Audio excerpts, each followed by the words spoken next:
Beyonce's, the funny thing about Beyonce is that I had a friend, because I have a lot of friends in the industry and everybody was dancing. So most of my friends were just dancers, but a lot of them knew I sang. And so they called me and they were like, she had had an audition. She didn't like anybody at the audition. She wants to have another audition, but you have to be able to sing and dance. And so I'm like, well, cool. And they're like, you got to fly to LA. So I was like, fine, I'll fly out to LA. So I'm like, I'm there for the day to audition and then I'm gonna get on a red eye and go back home.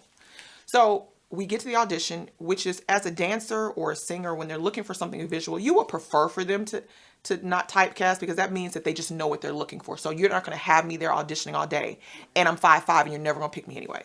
So they lined you up and they were like, if you're not 18 and if you're not 5'7", we can't use you. So then they got rid of half of them. So there might have been 50 girls left.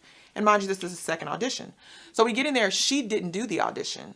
Sheila E. I'm like, why is Sheila E. in the audition? So she does the audition. I'm like, oh, come to find out, she's the musical director. So we audition, and you were grouped in groups of 3 because that was going to be your background singers, and you were going to dance. And what they did at this audition is they just kind of turned the music on. I'm like, this is a song, learn it. And I'm like, okay. Heather, you sing the top, you sing the bottom. And I'm like, what, whoa, whoa, wait a minute. You know what I mean? And I literally auditioned for 8 hours. That was the longest audition I had ever been in my life because they would switch you up and I guess see who vocally blended better. So mind you, had to learn the song and you had to learn the entire choreography, like the whole song. And so that went on for like 8 hours. My friend took me back to the airport. I go home. I lose my phone.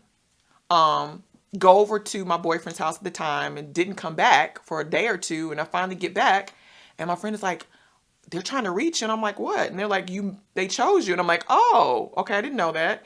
And they're like, yeah, but rehearsal's tomorrow. And I'm like, oh shoot.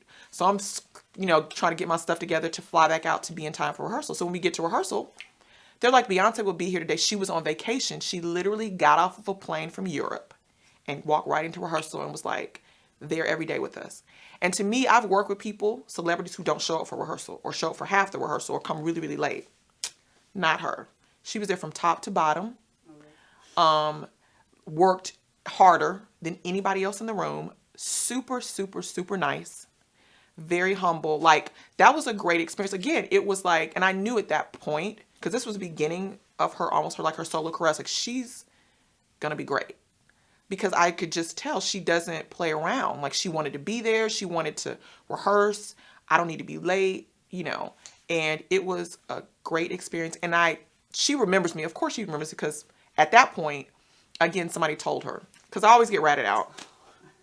And she did, I think it was 106 in Park. And that's when on 106 in Park, she was like, she had the Memphis horns, which is the horns that my dad did a lot of stuff with Stax, which was ironic that I was on the, show.